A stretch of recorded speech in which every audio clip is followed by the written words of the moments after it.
What's up, YouTube? It's Saturday, December 16th, 2017.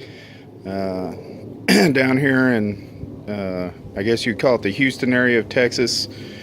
And we've had quite the year this year. Any of y'all been keeping up with the news and stuff? We've had a hurricane.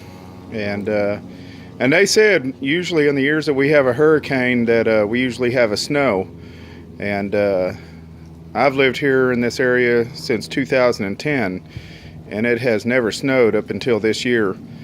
And being that I'm a transplant from up north, it was quite amusing to see how the Houstonians react to snow, and it was quite the show. Anyway, the reason why I'm making this video is I've been seeing a lot of videos online on YouTube and stuff about cold starts and everything, and so I just thought I'd do a cold start on my old Craftsman here, and it's been since, what, I think September? Yeah, September, I think. Maybe even August was the last time I started it, and it's been put up ever since.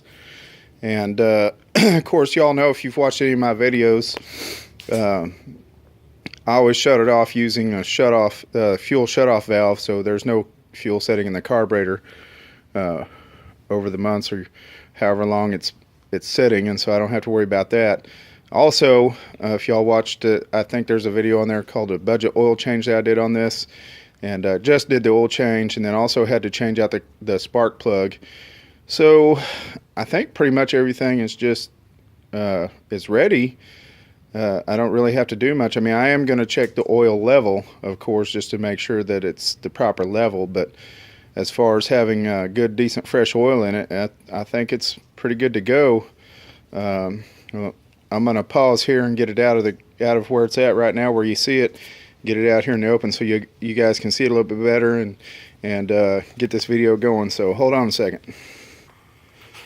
All right, guys. So I got it out here in the open, and also while I had it paused, you know, it's an old tractor, and pretty much all the older ones, at least for mine anyway, it's got one leaker right there, and so during the pause there I went ahead and shot some air in it, and so that's why I didn't record it.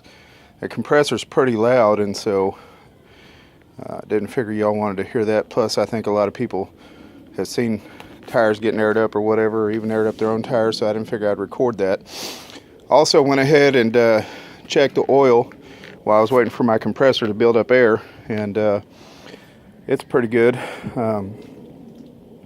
Now, one thing you will see, probably what I would say one of the design flaws in the electrical, when there's a video that I have posted, it's called LT1000 Rewired, and one of the design flaws that I have in the design that in my setup is this push button right here.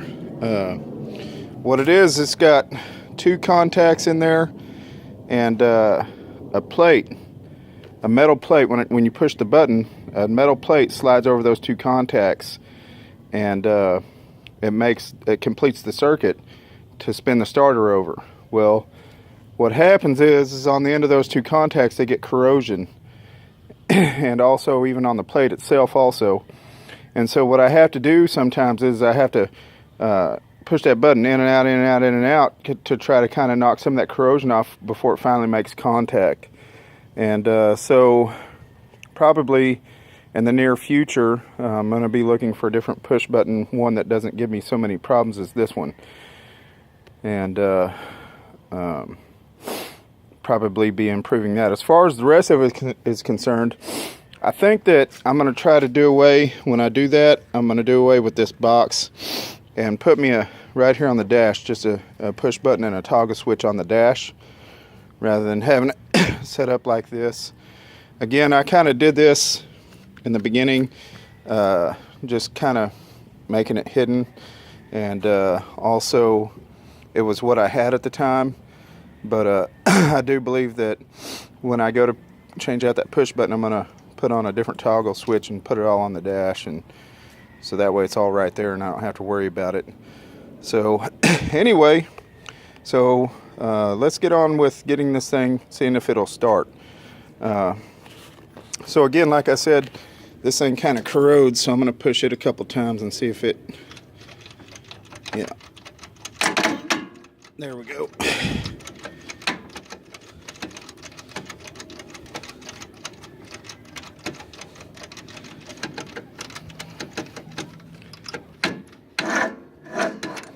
There we go.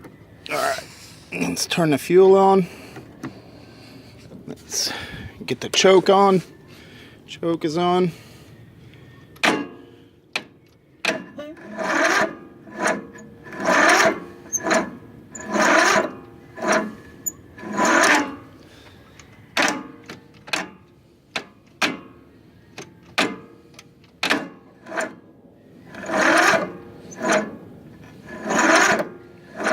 Well, that battery might need a little help.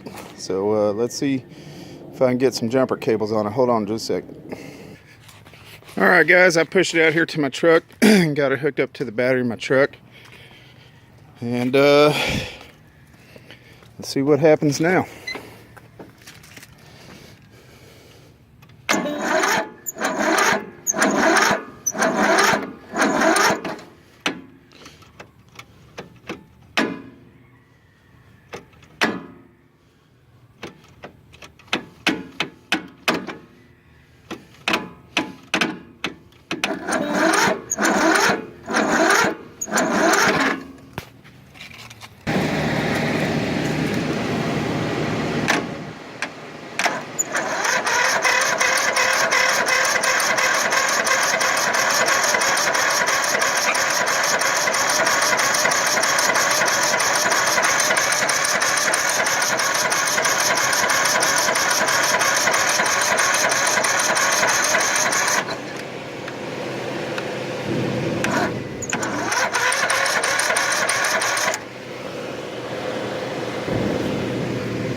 There you go, guys.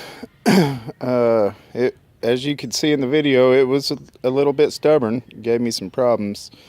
But then again, like I said, it's been sitting since August, and so I don't keep a trickle charger on this battery or anything like that. And so most generally in the spring or whenever it is the first time I pull this out, if it's been sitting for a couple months, I have to jump it the first time. And then after that, it's just the constant usage that keeps that battery charged up. And so, but other than that, I mean, something else, I don't know if y'all noticed, but I choked it and it was still not starting. And but if anybody's been doing this kind of stuff long enough, you can start to smell the gas. And that's what it was. I started smelling the gas, and I could tell that carburetor was filling up with gas. So I reached over and unchoked it, and that's when it started. And once I unchoked it and hit that button, boy, it kicked right over.